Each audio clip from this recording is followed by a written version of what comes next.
Welcome back to the 1951 Dodge Power Wagon. You can see here some of our guts are ripped open right now.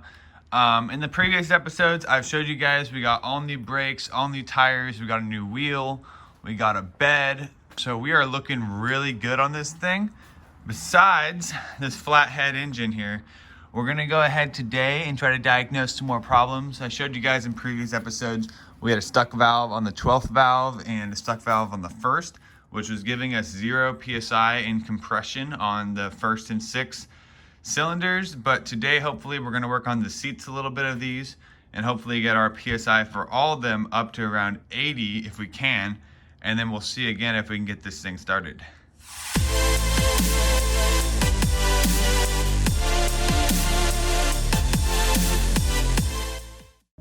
Alrighty, first thing we're gonna do here is try to see if our valves are sealing. So basically, to get good compression, we need to have a good head gasket seal so each cylinder is separate from each other.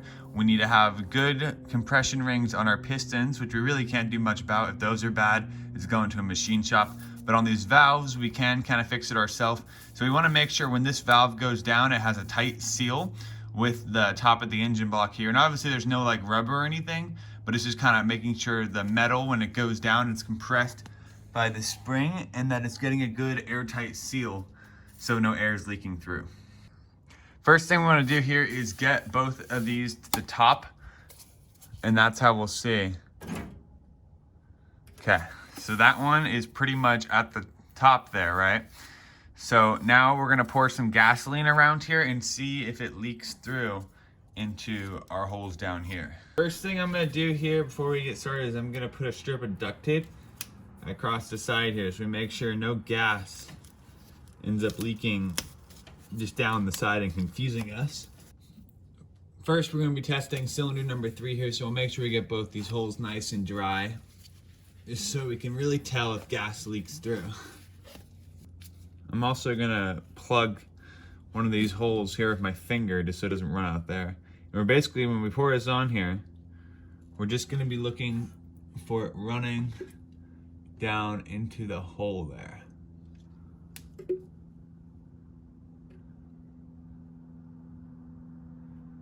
And we can see, not sure how well you can see, but I can see that the gasoline is accumulating, so this valve is leaking. And same thing with this one looks like. And that's not surprising because this is pretty rough. I'm just gonna put a little piece of duct tape on there to mark that I tested those and they both leak. Next, I'm just gonna get this cylinder to the top here.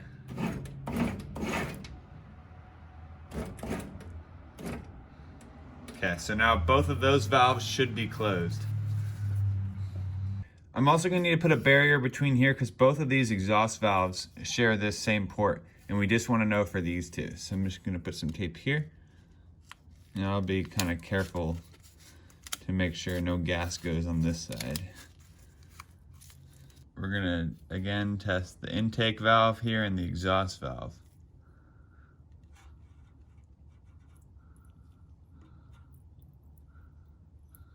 It's kind of a lot. I wanna see if there's any gas dripping out of there. No, the intake does not look bad. Okay, I'm not gonna bore you with the other ones, so I'll just test them all and then I'll let you guys know.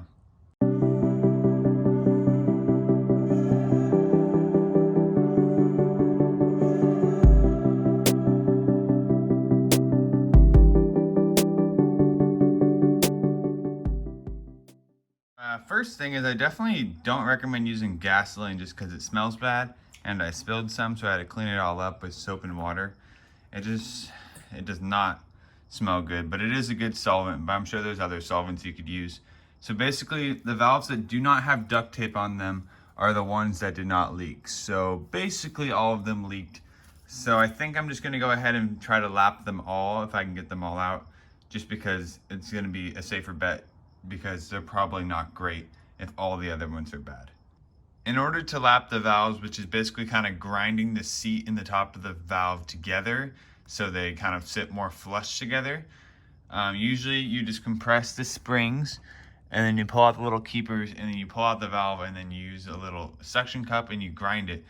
Problem I'm having here is since the springs are actually inside the engine, I can't use a normal spring compressor where because I don't have enough clearance to get underneath the valve there with one of the attachments on. So I'm gonna have to do a little bit of redneck jury rigging here, and we're gonna see if I'm able to pull one of these springs up. Got the spring compressor set up here. You can see it's just under probably about 1/4 of the spring. Usually it should be underneath the whole thing, so that's what makes it so dangerous, is if it slips off and you have a finger underneath there, it's not gonna be pretty. But this is probably danger level 9 out of 10. I think we're usually at like a 4. So let's see if this works.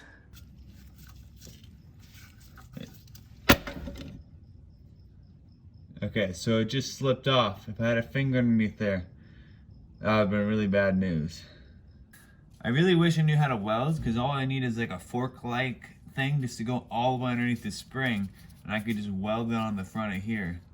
But I don't know how to weld, so that's a problem. Let's try it again. I'm gonna keep constant pressure pushing it towards the spring here. There we go. Okay. So you can see the spring's going up.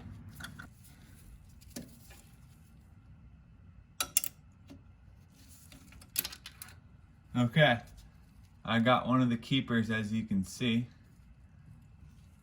Oh, I got both of the keepers.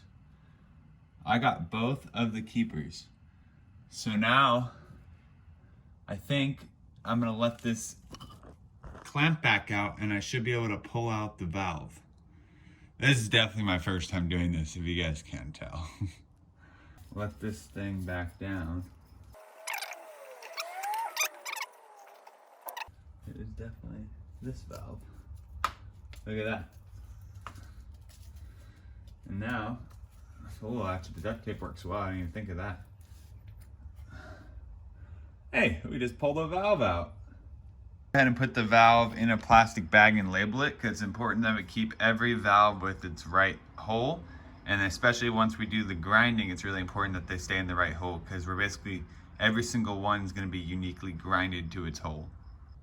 I'm actually quite surprised I was able to get that one out. So I'm going to go ahead, I'm going to take them all out. I'm more concerned about trying to get them back in. I think that's going to be a really big challenge, especially with those little clips that hold the spring in place. I don't know how I'm going to get those back to where they should be without losing a finger if the spring drops, because there's no chance I'm putting my finger where one of those springs is. But let's go ahead and take them all out, and I'll let you guys know if I lose a finger.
Doesn't even look that bad. It's a little bent. Okay, finally done taking all the valves out. That took like probably 2 hours. You could see how stuck that first valve was. We could barely get it out. It's because it was bent. So I don't know if the sleeve it goes down into is also bent. But yeah, there we go. I kind of also came to the realization that even if we were able to fix these valves, I'm pretty sure the cylinders have bad compression rings. So I'm pretty sure I need to take this to a machine shop to get them rebored. And then also I would like to save myself the pain and have new valves put back in here. They'll re-drill out these seats instead of trying to use, well, I'll show you what I was trying to use. I was gonna use this Permatex valve grinding compound, and then basically you put a little bit on the valve seat here and a little bit on the bottom of the valve, and then you use these like hand spindles, and then you just kind of twist the valve back and forth, and it grinds the two, so it kind of sits like the two surfaces are made for each other then. But at a machine shop, they'll actually do it, use like a machine to do it, so I'm sure it will leave a better surface.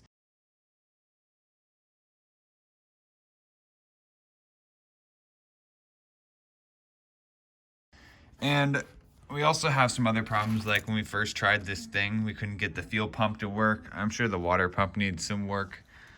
I don't even know on like the engine mount. So I think the best thing we could possibly do is take this engine out and get it rebuilt. Yes, it's gonna cost more money, but in the long run, I actually think it might be cheaper than trying to fix it myself, just with my limited expertise. But I think we actually got it pretty far. And what I'm gonna do is I'll just put the head back on here, and I'll just give it to the machine shop like this.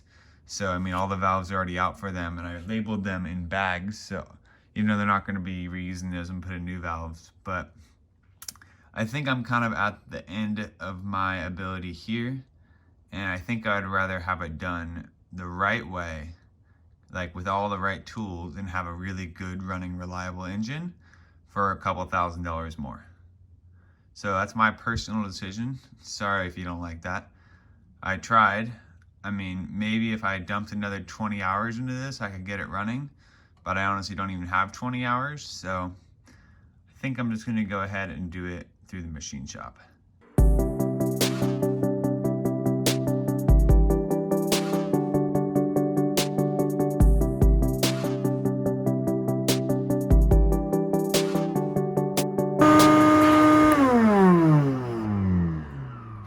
Okay, so it's a couple days later. I know I kind of left it, I didn't want to leave it on a somber note, because really getting this thing rebuilt is the best possible thing that could be done. So they'll rebore all the cylinders, they'll redo all the valve seats, the valve guides, they'll put in all new springs. So basically it's just going to give this thing another life. This truck was a snowplow, so I'm sure this engine has seen a lot of tough conditions. So I don't want to try to jury rig it and then have to end up fixing it later on. And obviously I don't even have time to continue working on this. I'm going back to college. So this will probably be the last video you see for a while, but next time, I promise, guarantee you, I will not post another video unless this thing is running in it. So thank you guys so much for watching. Sorry I wasn't able to fix it myself. I tried, I was unsuccessful, but next time you watch one of my videos that's about a Dodge Power Wagon, you will see this thing running. Until next time, thanks for watching. Make sure to subscribe so you see that video, and I'll see you next time. Goodbye.